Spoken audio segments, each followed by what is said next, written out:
Hi, my name is Delmarshae Walker. Welcome to my channel. I hope everyone is doing great today.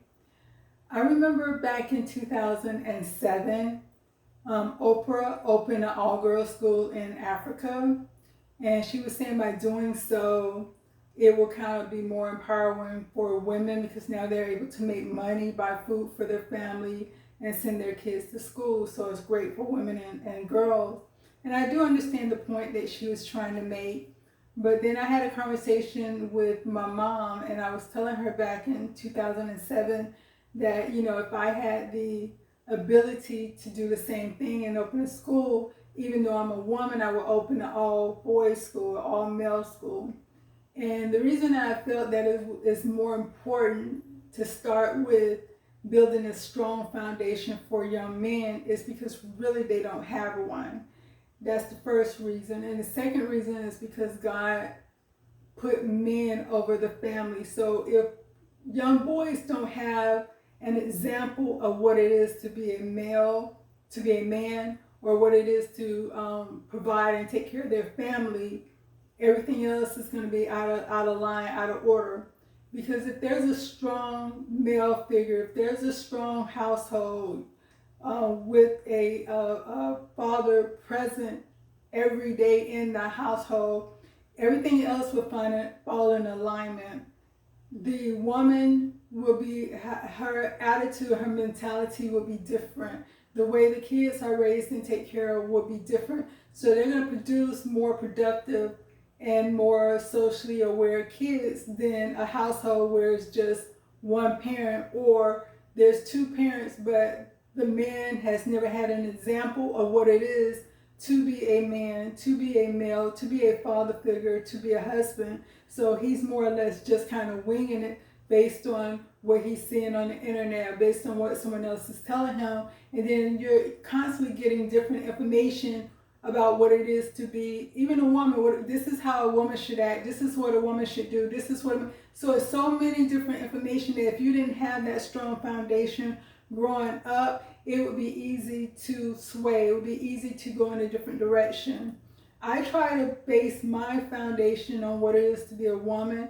One day I do hope to get married, and what it is to be a wife on the Bible, because that's the only strong foundation that I have based on how I grew up. So I do understand the plight of being a single mother, but I also understand what it is, even though I'm not a man or a male, I do understand the difficulties they can have and how hard society can make it sometime for them.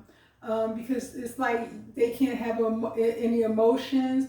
If they ask for help, they're considered to be weak and different things like that, when really it takes, if you go back to how it was in the village, all men rally around boys at a certain age to teach them how to grow, to teach them how to thrive, to teach them how to provide. Because back in those days, they had to hunt. And if those little boys did not grow up knowing how to hunt, they could not provide, not even for themselves. So how would they be able to provide for a family?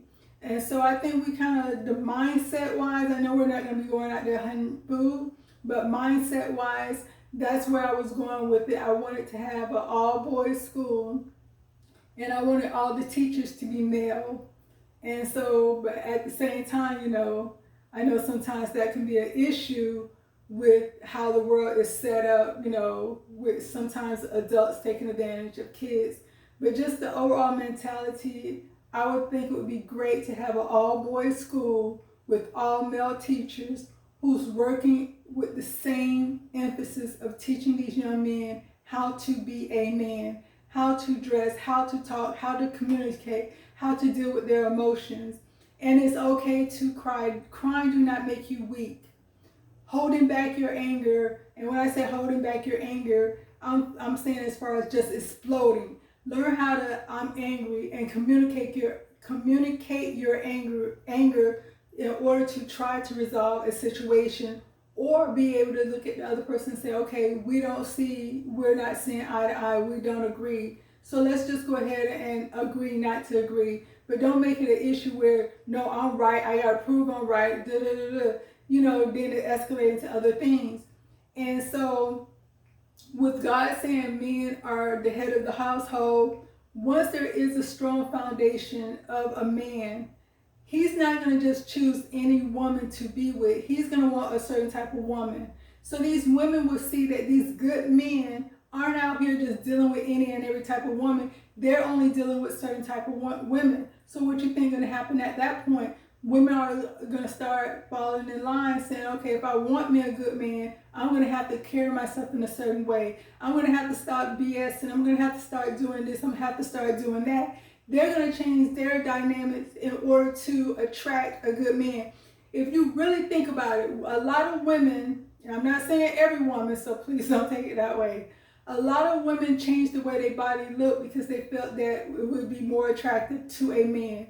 Oh, I need to look like this so I can get his attention. Or so much competition out here as women to get a man.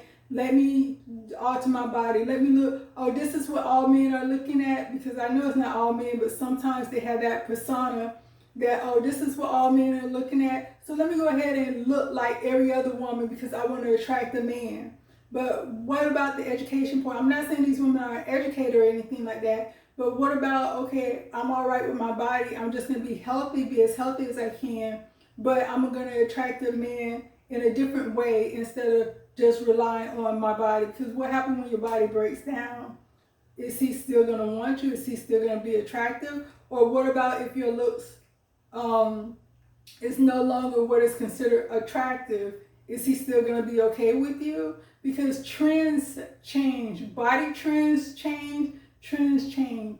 But I feel like once men are taught, young boys are taught how it is to be a man, they're going to carry themselves in a different way.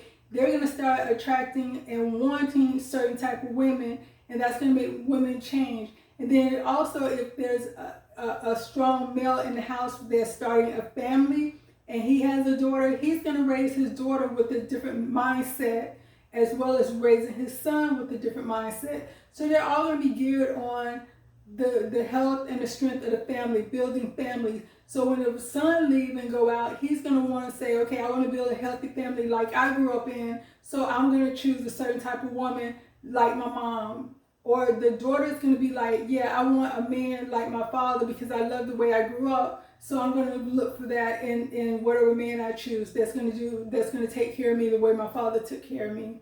You know, so that's why we need to start focusing on pulling these men back in. Y'all, it's like they're out there on the streets just wandering around, trying to figure out life. It's like men need to start looking out for these young men, pulling them back in, having realistic conversation.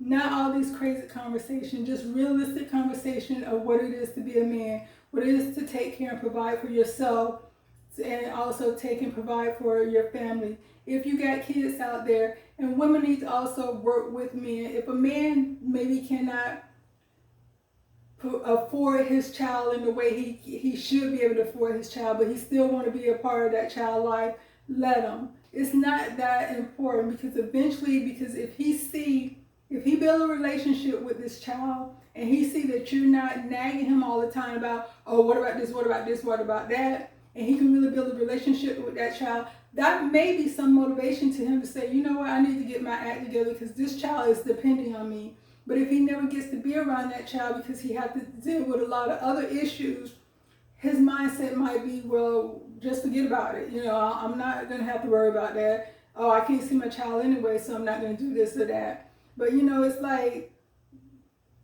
especially as Black people, we need to get back to the notion of what it is to be a family. The notion of what it is to be a village, to look out for one another and not just have that, you know, it's not about one-upping each other. We all can rise if we all rise. And so we need to do that and look out for one another. And like I said, right now, I feel that the focus is on, even as a woman, not neglecting the girls because they still need to understand, you know, that they can be anything they want to in the world. We still need to look at them. But the true focus, I feel, is on the young boys. We need to gather them back up because, like I've been saying a lot of time, the devil wants your kids. So we need to focus more on going out there, getting these young men and putting them in a position where they got hope. They still have hope. They can say, well, I don't need to do this because I can do this. A lot of times we have the attitude of saying, don't do this, or you shouldn't do this that way, or that's the wrong thing to do. How dare you? But we never say, hey, instead of doing that, try doing this. Instead of that, let's do this. Give them options.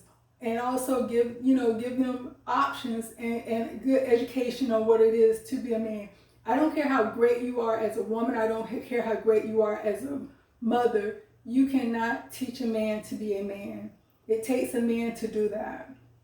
And so that's basically just what I wanted to say today. I hope everyone is having a great day. Peace.